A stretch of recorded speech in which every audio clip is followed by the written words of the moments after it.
ধর্মতলা মেট্রোর সঙ্গে জোকা মেট্রো এবং ইস্ট ওয়েস্ট মেট্রো জুড়বে কোন রুটে হবে যান নিয়ন্ত্রণ, সেটাই সরেজমিনে আজকে পরিদর্শন করলো আরবিএনএল থেকে শুরু করে কেএমআরসিএল কেএমডি এর আধিকারিকরা। পুরো বিষয়টা আরো বিস্তারিতভাবে ময়ূখ ঠাকুর চক্রবর্তী আমাদের প্রতিনিধি বলতে পারবেন। ময়ূখ। শুভ্রজিৎ, দেখো, ধর্মতলার 3টে মেট্রো কানেক্টিং পয়েন্ট, তার জন্য আজকে যেটা হলো সেটা হচ্ছে রেল বিকাশ নিগম লিমিটেড, সঙ্গে আরবিএনএল, এর সঙ্গে Kolkata police, Kolkata traffic police, সঙ্গে কেএমডিএ এবং রাইটসের যারা অফিসিয়াল ছিলেন তারা ধর্মতলা চত্বরে মিটিং করলেন, বিভিন্ন জায়গা তারা ইন্সপেকশন করলেন। মূলত এই মেট্রোর এক্সপ্যানশনের জন্য বিধান মার্কেট, নিউ রোড, এই সমস্ত জায়গায় ট্রাফিক রেস্ট্রিক্টেড হবে। ঠিক সেই কারণেই কোন রুটে এটা করা হবে, কোন রাস্তায় করলে সাধারণ মানুষের অসুবিধা এড়ানো যাবে, সংশ্লিষ্ট বিষয় নিয়ে আজকে আলোচনা হয়েছে। আজকের আলোচনার পর মেট্রো কর্তৃপক্ষের তরফ থেকে চূড়ান্ত রূপরেখা তৈরি করা হবে এবং তারপর এই কাজ শেষ হবে। ধন্যবাদ ময়ূখ। সন্দীপ ঘোষের বিরুদ্ধে বিচার শুরুতে অবশেষে রাজ্যের সম্মতি। আরজিকর মেডিকেলে প্রাক্তন অধ্যক্ষের বিরুদ্ধে বিচার প্রক্রিয়া শুরুর অনুমতি মিলেছে। আরজিকর মেডিকেলে আর্থিক দুর্নীতি মামলায় কোর্টে জানিয়েছে সিবিআই। আরজিকরে আর্থিক দুর্নীতি মামলায় রিপোর্ট জমা দিয়েছে সিবিআই। সেই রিপোর্টে বিস্ফোরক অভিযোগ করে সিবিআই বলছে 3 ভেন্ডারের কাছ থেকে বরাত পিছু 8 থেকে 10% কাটমান নিতেন সন্দীপ ঘোষ। হাসপাতালের জন্য বরাদ্দ টাকা অন্য জায়গায় ব্যবহার করতেন তিনি। 70%-এরও বেশি বরাত পেয়েছেন বিপ্লব সিংহ এবং সুমন হাজরা। কয়েকজন হাউস স্টাফের কাছ থেকে মাসিক টাকা আদায় করতেন আশিস পান্ডে। আরজিকরে আর্থিক দুর্নীতি মামলায় রিপোর্টে এসব অভিযোগ উল্লেখ করেছে সিবিআই।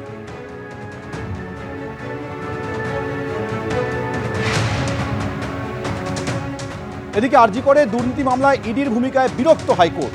ইডি চার্জশিটও দেয় না আর বিচার প্রক্রিয়াও শুরু করে না। মুর্শিদাবাদ মেডিকেলের ডেপুটি সুপার আখতার আলীর মামলায় মন্তব্য বিচারপতি তীর্থঙ্কর ঘোষের। চার্জশিট জমা না পড়ায় আগেই সন্দীপ ঘোষ এবং অভিজিৎ মণ্ডলের জামিন। আরজিকরে দুর্নীতি মামলায় সিবিআইয়ের পাশাপাশি তদন্ত করছে ইডিও, কিন্তু ইডির ভূমিকায় এবার অসন্তুষ্ট কলকাতা হাইকোর্ট।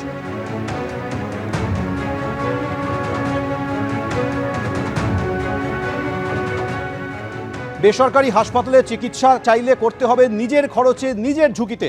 নিয়োগ দুর্নীতিতে জেলবন্দি প্রাক্তন শিক্ষামন্ত্রীকে জানিয়ে দিল আদালত। বিস্তারিত বলবে প্রকাশ সিনহা। প্রকাশ। তারা তুমি জানো, আজকে পার্থ চট্টোপাধ্যায়ের তরফে একটি পিটিশন ফাইল করা হয়েছিল। আবেদন জানিয়ে পার্থ চট্টোপাধ্যায় বেসরকারি হাসপাতালে নিজের চিকিৎসা করানোর আবেদন জানিয়েছিলেন এবং আজকে পার্থ চট্টোপাধ্যায়ের আইনজীবী তিনি কোর্টে দাঁড়িয়ে বিচারককে জানান যে পার্থ চট্টোপাধ্যায় তিনি এসএসকেএম হাসপাতালে ভর্তি রয়েছেন এবং প্রায় 1 সপ্তাহ হয়ে গেছে, আর তিনি কিন্তু সুস্থ হচ্ছেন না। এবং তারপরেই আমরা দেখলাম বিচারক রিপোর্ট চেয়ে পাঠালেন।